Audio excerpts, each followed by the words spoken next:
On va commencer une nouvelle application des EDP qui est la déconvolution d'image. Bon, vous connaissez l'équation de la chaleur, du sur dt égale delta U, avec U0 comme condition initiale. Et donc, si on prend U0 de cette image-là, après un certain temps, on aura la solution I de X. Sur X est variable, donc on aura une fonction pour T égale à grand T. On sait que l'équation de la chaleur, elle rend l'image floue. Et maintenant, on se pose la question, si on a déjà une image floue, d'accord? Comment je peux utiliser l'équation de la chaleur pour pouvoir inverser cet effet-là? Donc, l'équation de la chaleur rend l'image floue. Maintenant, si l'image elle est déjà floue, comment je peux inverser ce processus ce qu'on appelle la déconvolution, ce processus de convolution? L'idée était, bon, première idée qui vient en tête, c'est comment je peux inverser l'équation de la chaleur, ou plus précisément, comment je peux inverser l'effet de l'équation de la chaleur. Donc l'idée la plus simple, c'est de se dire, je vais injecter un moins ici, d'accord? Donc au lieu que la variation c'est delta t, je prends la variation de moins delta t. Et la solution à l'instant grand t, c'est I0, et je calcule la solution pour t égale à 0. On voit que cette équation de la chaleur rétrograde, ou bien inverse, reverse heat equation, donc inverse ou rétrograde, elle donne un petit peu de résultats qui sont un peu acceptables lorsque le temps est petit, lorsque le grand T est petit. J'écrive correctement. Quand T est petit, on obtient un résultat qui ressemble un petit peu à une déconvolution. C'est ce qu'on voit ici. Donc ça c'est input et ça c'est output après l'application de l'équation de la chaleur rétrograde. Sauf que on voit un autre effet, c'est l'apparition de ces aberrations. Vous voyez les petites lignes ou bien les petits points, ou bien les petites structures en blanc. Et donc, en fait, cette aberration, ou bien ce défaut de l'équation de la chaleur rétrograde, c'est dû à un problème d'instabilité. Donc l'équation de la chaleur rétrograde, elle marche pour T petit, mais dès que T devient un peu, qui n'est pas négligeable, le grand T n'est pas un peu moyen ou grand, on voit l'apparition de ce défaut qui sont dus à des instabilités numériques. Maintenant, plutôt que d'utiliser l'équation de la chaleur rétrograde, elle ne marche que pour grand T très petit. Il y a d'autres méthodes qui ont été proposées, à commencer par les méthodes algébriques, qui est l'algorithme de von Sittert. Alors, l'algorithme de von Sittert, c'est ce qu'on va décrire maintenant. Alors, le modèle de formation d'image, qui est dans la relation entre l'image idéale et l'image avec défaut, est le suivant. Si j'ai U0 une image qui contient du flou, je suppose que U0 c'est U convolue avec H. C'est l'image idéale, sans flou, mais qui est inconnue. Et H, c'est un noyau de convolution. Généralement, on prend un noyau gaussien. Donc, la question, c'est, je connais U0, et donc je connais U0, comment je peux déterminer H? Comment je peux déterminer, pardon, je connais U0 et je connais H, comment je peux déterminer, comment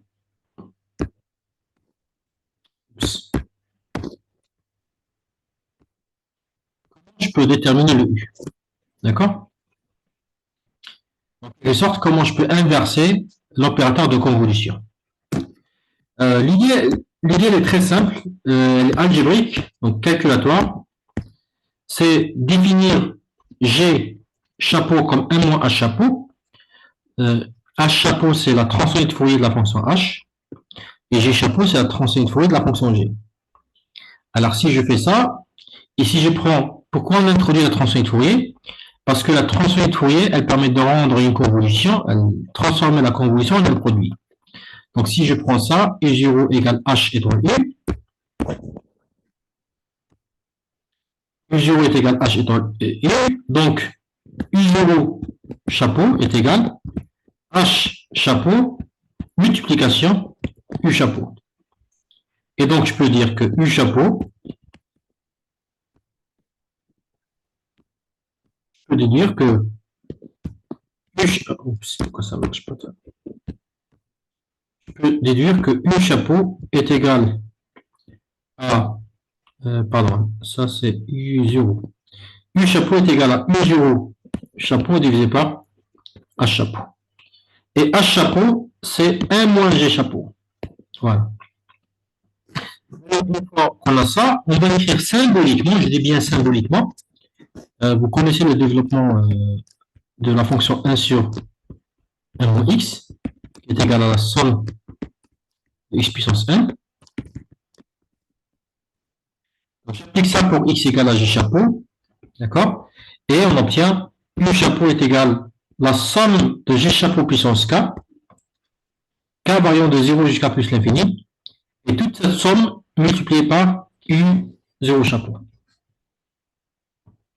Et si l'on définit, bon, ça c'est une somme d'une série entière, par la somme d'une série. On peut définir la somme ou bien la suite des sommes partielles qui est égale à la somme de k variant de 0 jusqu'à n. Et ça définit U1 chapeau. Donc U1 chapeau, c'est la somme k variant de 0 jusqu'à n multipliée par U0 chapeau. Si je définis U1 chapeau de cette forme-là, de la sorte, je peux montrer que, c'est très facile, de montrer que UN plus 1 chapeau, c'est U0 chapeau plus J chapeau fois UN.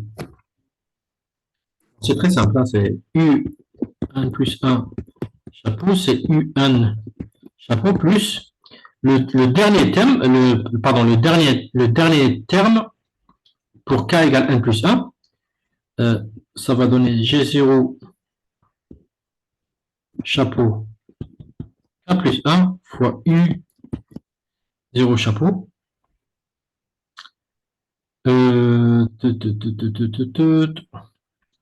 Ensuite, j'ai... Bon, faites les calculs, hein, donc on tire U0 chapeau.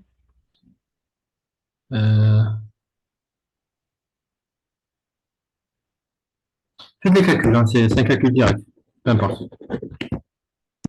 Et donc, au final, on aura, c'est direct, hein, c'est pas compliqué, on aura U1 plus 1 chapeau, voilà, c'est U0. Ici, je pense qu'il y a quelque chose, ici.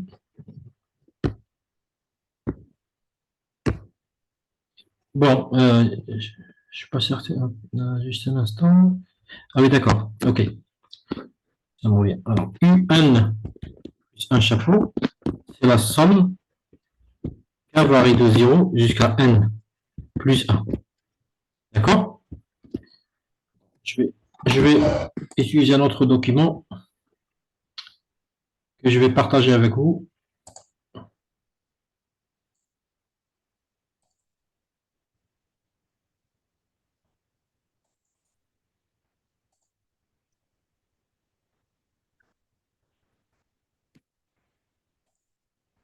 Je ne sais pas si ça a été partagé.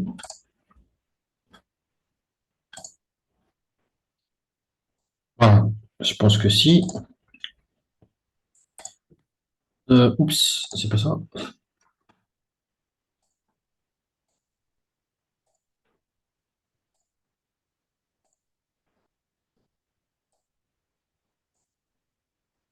Je ne sais pas si ça a été partagé. Stop share.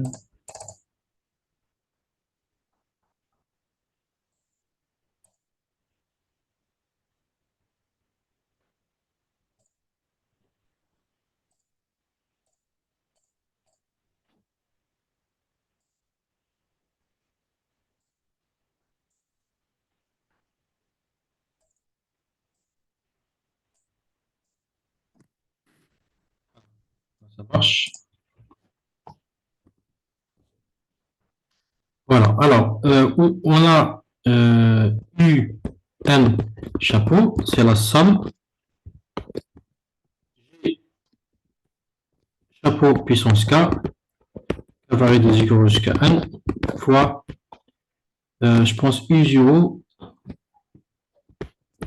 chapeau. D'accord? Donc, U1 plus 1, chapeau, c'est la somme K variant de 0 jusqu'à N plus 1.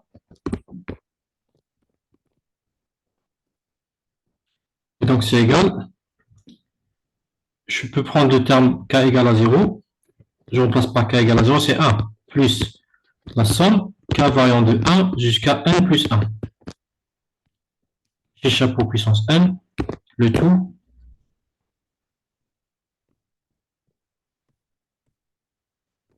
multiplié par I0 chapeau. Donc, c'est égal, je développe, I0 chapeau plus cette somme multipliée par I0 chapeau. Alors, dans cette somme, je peux faire sortir le G chapeau en facteur, c'est un facteur commun, et donc, ce qui va rester, c'est G chapeau puissance K moins 1, variant de 1, pardon, jusqu'à N plus 1. Et donc, c'est égal I0 plus G chapeau, I0 chapeau. Et cette somme, je peux faire un changement d'indice. Nk plus 1, je remplace par K'. J'aurai la somme K' ou K, variant de 0 jusqu'à N, G chapeau puissance K. D'accord?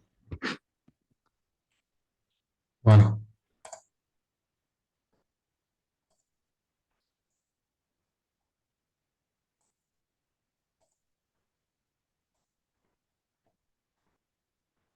On va reprendre.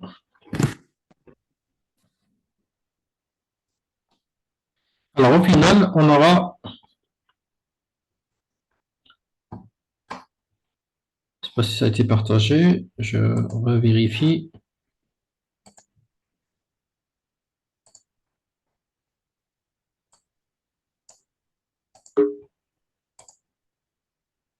Ça n'a pas été partagé. Je reprends.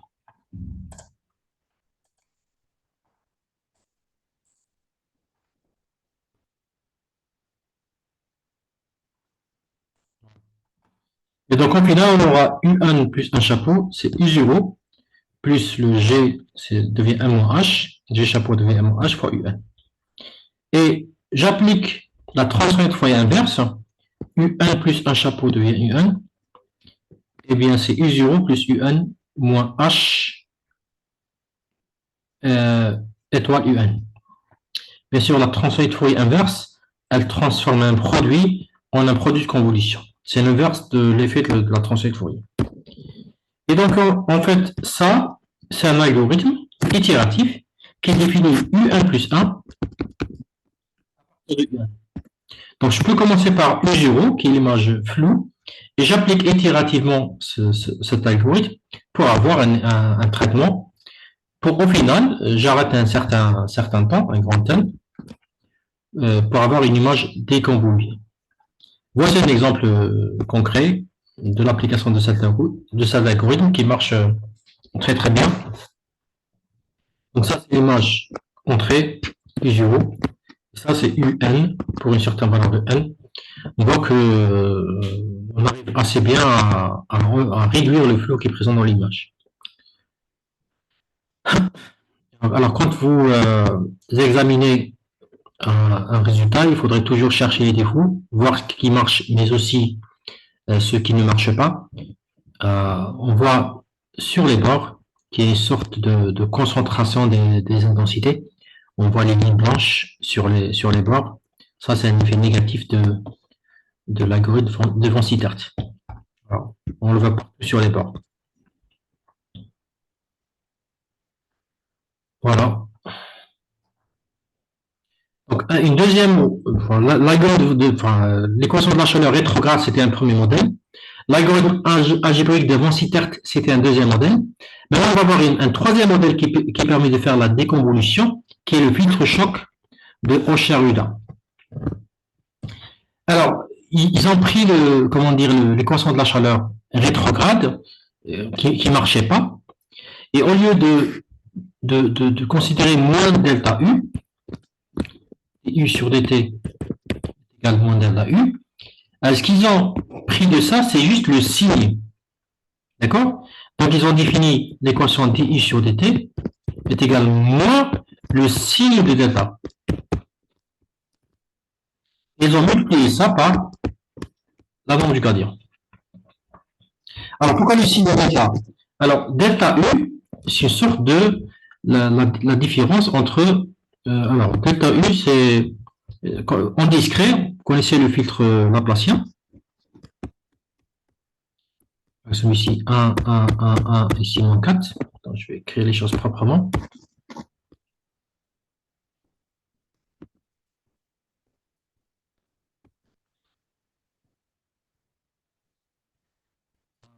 Un, 1, ici, moins 4. D'accord? Donc, le filtre laplacien, c'est la somme des quatre voisins moins 4 fois la valeur du pixel courant. C'est en quelque sorte la moyenne. Si vous prenez... C'est en quelque sorte, je prends la différence entre le pixel voisin et le pixel courant. Et je fais ça pour les quatre voisins et je prends la moyenne. Donc, si le Laplacien est positif, ça veut dire que la différence, elle est positive. Le filtre, alors, oublions la moyenne. On va considérer uniquement le filtre, le pixel voisin est moins le pixel courant. Si le Laplacien est positif, ça veut dire que le filtre, le pixel voisin, l'intensité, elle est plus grande que le pixel courant. D'accord? Et donc, si je considère les 4 pixels, Laplacien delta U supérieur à 0 implique, je vais écrire les choses proprement,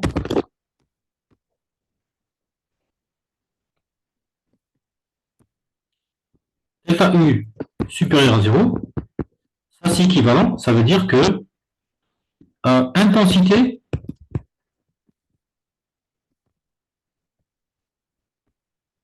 du voisinage est supérieure à l'intensité du pixel. Et comme ce qu'on fait maintenant, c'est une déconvolution, c'est en quelque sorte l'inverse de la convolution, l'inverse du filtrage. Le filtre de filtrage ou bien l'inverse de l'effet de lissage. Le lissage, il essaie de rendre des pixels similaires. La déconvolution, elle essaie de rendre des pixels différents, non pas similaires, parce que c'est l'inverse.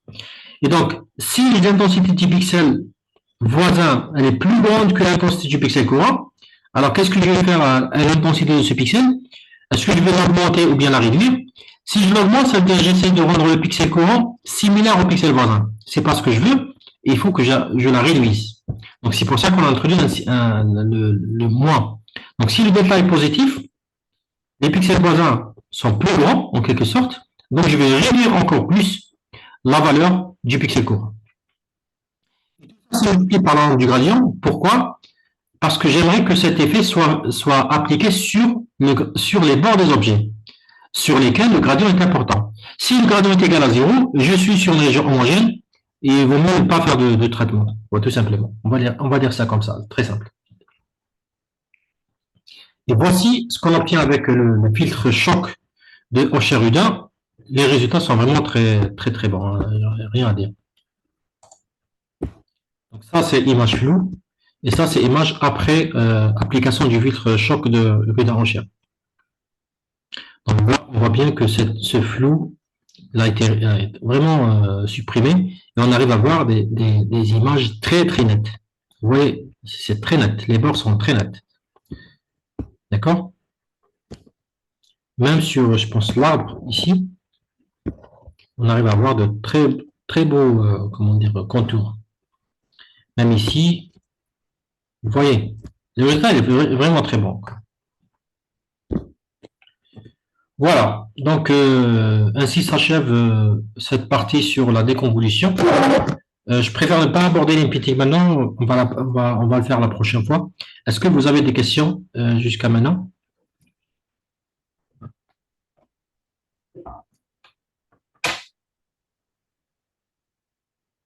Bon, très bien. Donc, s'il n'y a pas de questions, on se voit la prochaine fois. Je ne sais pas quand. Bon, je vous enverrai un email. Je ne sais pas si on va faire pendant les vacances ou après. Bon, on verra. Bon, merci.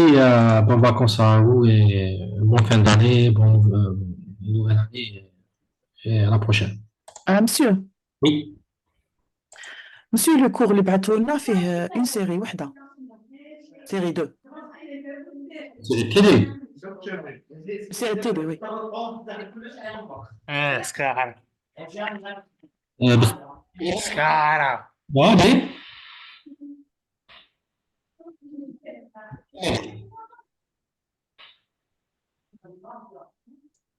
Euh, بس خلي بالك الايميل باش دوك نزيد لا سيري تي بي سي سا oui, monsieur, série télé. بلي ما كاينش سيري تي بي تاع هادو Non, monsieur. il suffit que qu'il y ait une série télé pour toutes les équations D'accord. donc عاودي فيريفي اذا ما كانش عاودي بعث الايميل D'accord, monsieur. voilà Merci beaucoup.